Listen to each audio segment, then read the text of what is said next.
Now that we have done our materials and our labor, we can do overhead. If overhead is based on labor hours, that labor hours is our cost driver, and we're going to apply overhead at $20 per labor hour. Then we see that we have a need for manufacturing overhead, variable manufacturing overhead of $26.46 and $29,000. If we add in our fixed overhead, then we get our total overhead, but we need to take out depreciation, and depreciation is funny because all of our budgets are based on cash, so they're done on a cash basis, and if we have depreciation in there, we don't write a check. So although we're going to use these numbers above, all these numbers in here for our income statement, in terms of our cash budget, then we're going to subtract out depreciation because we don't write a check for depreciation. So our accrual is going to be the numbers that are all circled up there in red, but for our cash basis, then we're looking at these bottom numbers. And you'll see where they go here in just a minute. The next thing is we got to come up with a total of what our ending inventory is going to be. So we need to set a dollar value on what our unit cost is. So if direct materials is 5 pounds per unit and 40 cents a pound, then our direct materials is $2. If it takes 5/100ths of an hour, everybody's get paid $10, then we need another 50 cents in labor.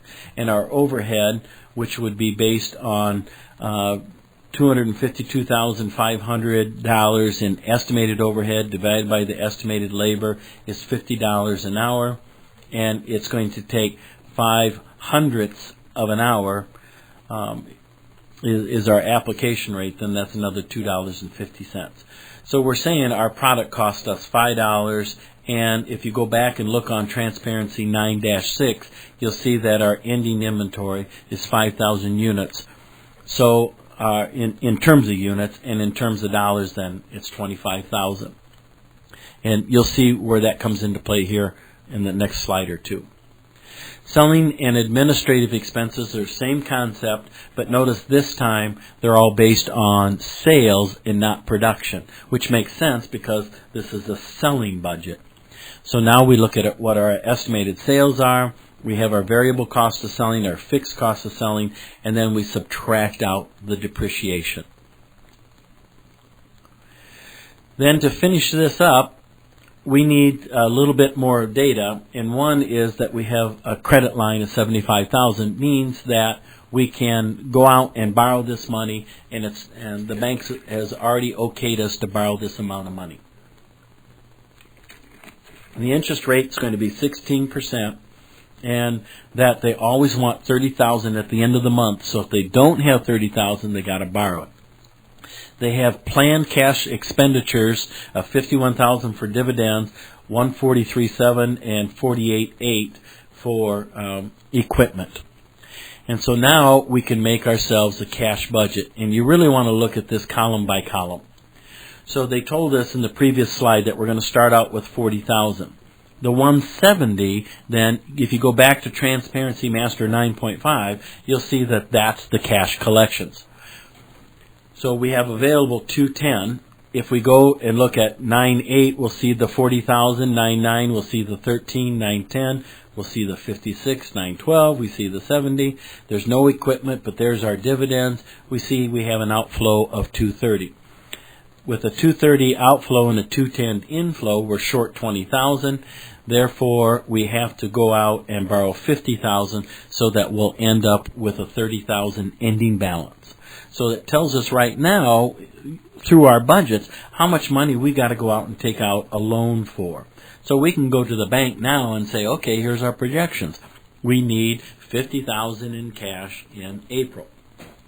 If I slide this up a little bit, we'll lose all our numbers there, but I think everything will show. Now in May, the ending balance of 30,000 becomes the beginning balance. Again, you go look at the different transparencies to get all these different numbers, and you'll see that with the equipment purchase in here, the 143.7, that we have 430 coming in, 400 going out. That leaves us 30. We want 30, so we don't have to borrow any more money. Starting with 30 again, you get all these numbers. You see that we have 365 coming in, 270 going out. We're good. We have 95,000. But then we're going to pay off our loan. So we borrowed 50,000. There's 2,000 in interest if you take principal times rate times time, and you'll see our ending balance is 43,000.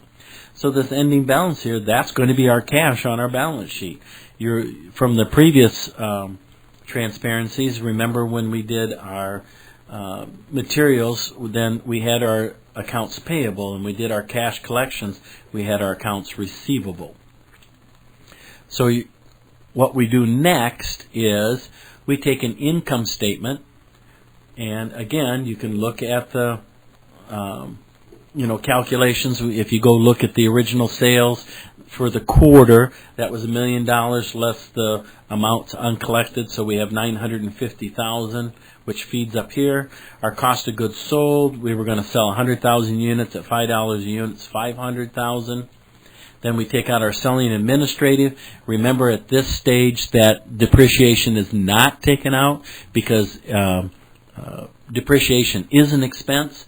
So although it didn't require cash, that we do use the accrual amount in doing our budgeted income statement here. We take out our interest expense, and we see that for that quarter we're going to have $188,000 in net income.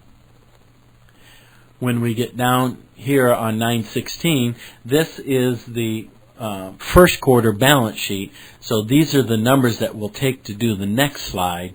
And if you take the beginning numbers and then again create a balance sheet, remember we had that 43,000 on our cash budget. The 75,000 was the 30% that wasn't collected yet.